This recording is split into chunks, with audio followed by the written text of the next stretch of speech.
First on the agenda is the executive message. Good morning, Kahika. Welcome. Speaker Pratt, Assistant Chief, and members of the Osage Nation Congress. Once again, it's an honor to address you at this HunKah session. Less than a week ago, I received an email from an observer of the Osage Nation. And let me tell you a bit about this observer.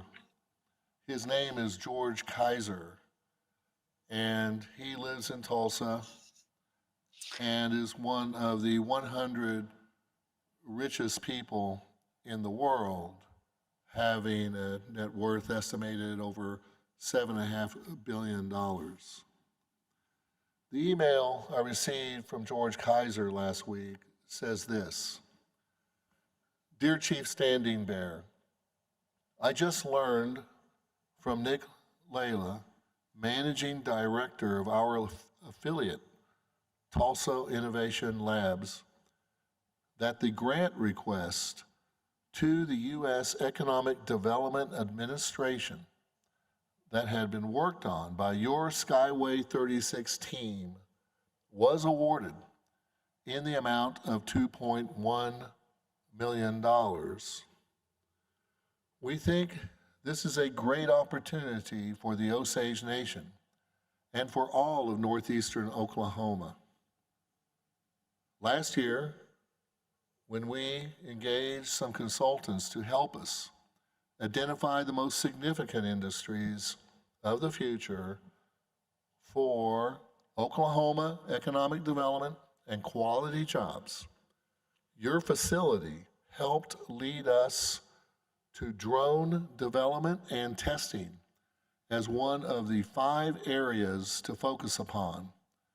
We are pleased to be involved with you and with Oklahoma State University in helping to make this effort a success. Mr. Kaiser is chairman of the Bank of Oklahoma, a very successful businessman who knows, obviously, a good thing when he sees it. For this session, this HunKah session, Congresswoman Shaw, working with us, is requesting for this project in ONCA 21-33 the sum of $400,000.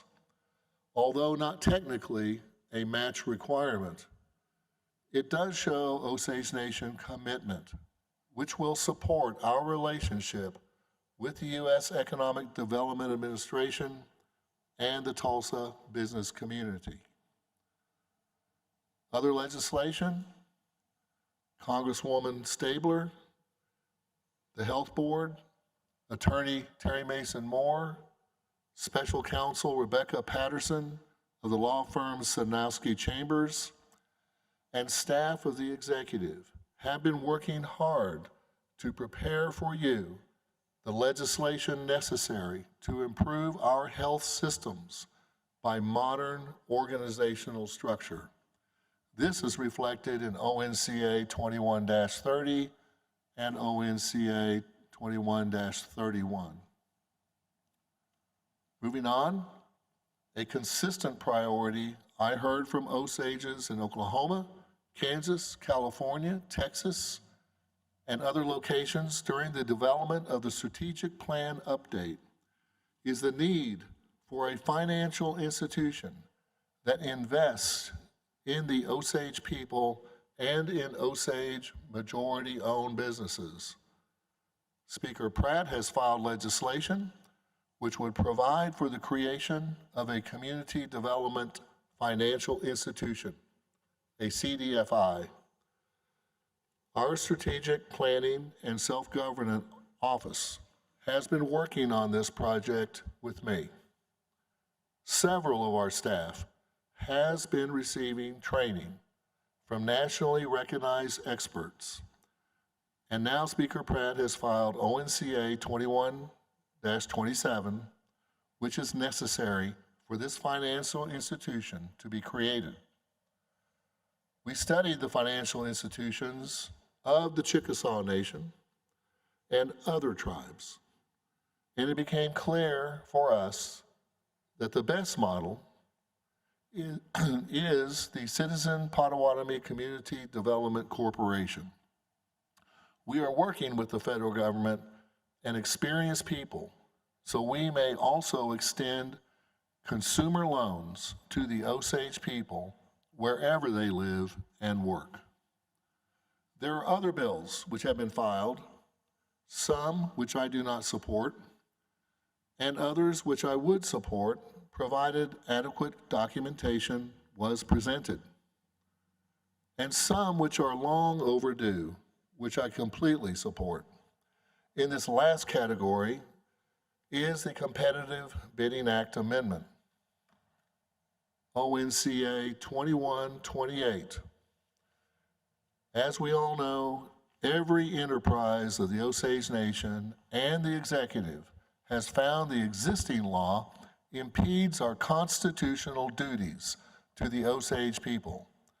The existing law imposes requirements which do not increase transparency, but only slows down procurement and increases the costs of projects for the people. This Congress has agreed in the past to exempt gaming.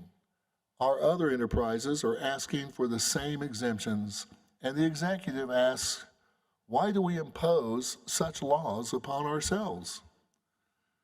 The Competitive Bidding Act Amendment will help. There are many other things we can discuss, but let me close with this request regarding the Wake and Iron Chapel and Wake and Iron Community Building. Executive worked with the Pawhuska five-man board, the head committee man for the Pawhuska-Eloshka, the committee cooks, Pawhuska community members, architects and engineers, and others for over a year. The architecture and engineering was completed months ago. The Congress thus far has not been able to obtain enough yes votes to fund these projects. Please support these projects this session with a vote of yes. The staff of the executive looks forward to working with you during this session. Waywana.